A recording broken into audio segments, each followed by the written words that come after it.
Почитувани гледачи, ви го презентираме нашиот видеоизбор тема на неделата на Слободна Европа, посветена на актуелните настани во регионот и светот и нивната поврзаност и влијание врз Македонија. Франција, домаќин на Европското првенство во фудбал, во наредните 30 дена е под ригорозни мерки за безбедност.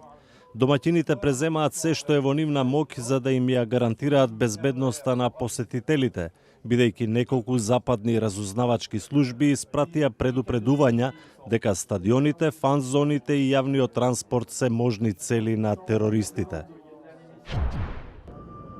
Над 90.000 полицајци, војници и приватно обезбедување се распоредени низ Франција задолжени за безбедноста на посетителите на Европското првенство во фудбал, соопшти Француското министерство за внатрешни работи.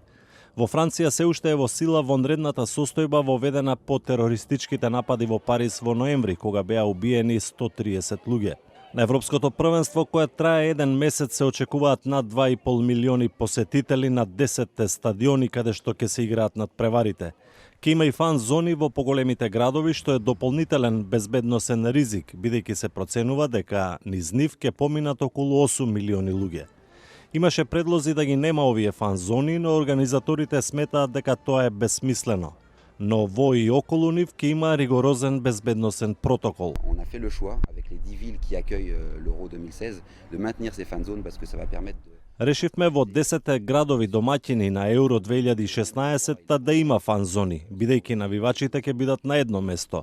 Ќе бидат надгледувани со оптимални безбедносни мерки, што е многу подобро отколку да бидат на многу разни локации низ градот, вели заменик градоначалникот на Лион Јан Кушнер. За секој случај беа одржани и вежби доколку дојде до некаков инцидент. Например, ако се случи бомбашки и напад на вооружени лица. Целта на овие вежби е за полициските сили од една страна и за останатите служби од друга, како спасувачките екипи, пожарникарите и слично.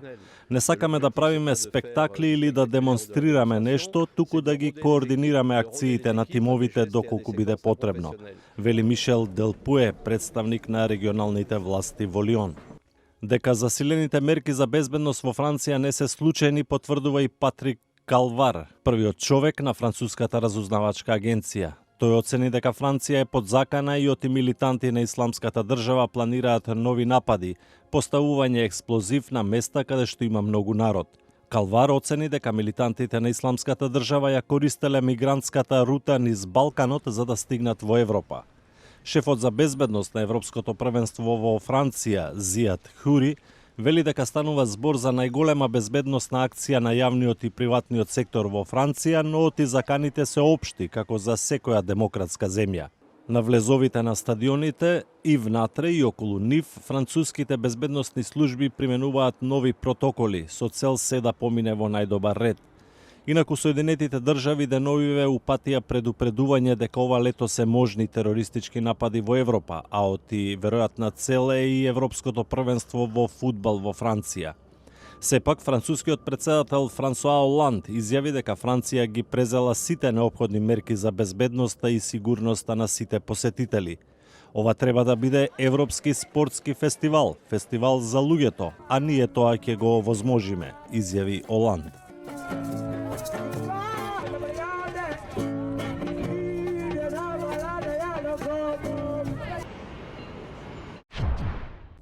Тоа беше прилогот од студиото во Прага. Нашиот неделен видеоизбор го продолжуваме со информација и реакција на истата тема од Скопје. Од Македонија нема некои помасовни организирани патувања за Европското првенство во Франција, па и нема некои посебни предупредувања до македонските државјани од домашните служби за безбедност. Екипата на македонската телевизија, која работно ќе го покрива шампионатот, добила инструкции за посебните безбедносни протоколи на ова европско првенство. По терористичките напади, Франција се соочува со нов предизвик, овој пат спортски. Сите очи деновиве се вперени во Париз, каде се одржува Европското фудбалско првенство.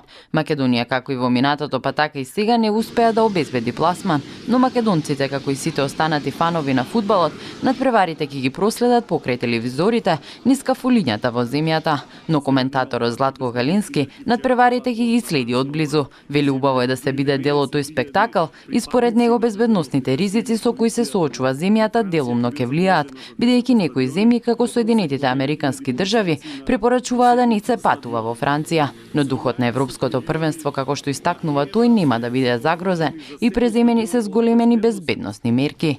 Сега против ваков вид на тероризам веројатно одбрана нема. Но сепак мислам дека нема да дојде до она најмалку посакувано да дојде до некаква катастрофа од тој вид.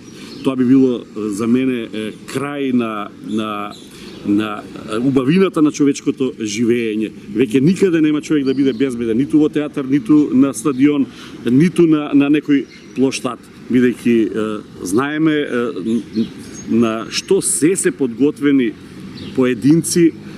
И ако сака некој да постави бомба, тоа ќе го направи пред стадионот, ќе го направи во метро и одбрана нема од тоа. До него и неговите колеги пристигнала и препорака од УЕФА да се пристигнува на стадионите минимум 3 часа пред надпреварите, бидејќи ќе бидат засилени безбедносните контроли. Тој потсетува и на примерот со Олимпијадата во Атланта во 1996 година, кога поединец се обидел да изврши бомбашки напад. Препораките треба да се почитуваат и тоа ќе го почитуваме. Никогаш не сум размислувал на начин дека мојот живот може да биде загрозен каде и да сум модел, затоа што секогаш сум чувствувал дека некој друг се грижи, дека нема потреба да размислувам, има луѓе кои што се грижат за тие што ги носат акредитациите и сакаат се да мине во еден најдобар ред. Луѓето што ќе дојдат во случајот во Франција да се чувствуваат и безбедно и релаксирано, и сакам на таков начин да размислувам како дел од еден спектакл, а не како дел од нешто што може да се претвори во трагедија.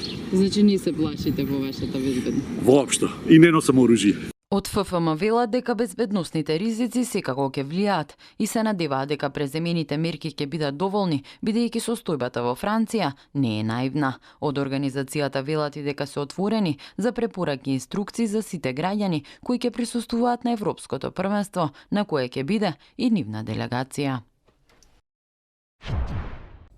Ја следевте видео темата на неделата на Слободна Европа. Следете не повторно секој петок на нашата интернет страница slobodnaevropa.mk.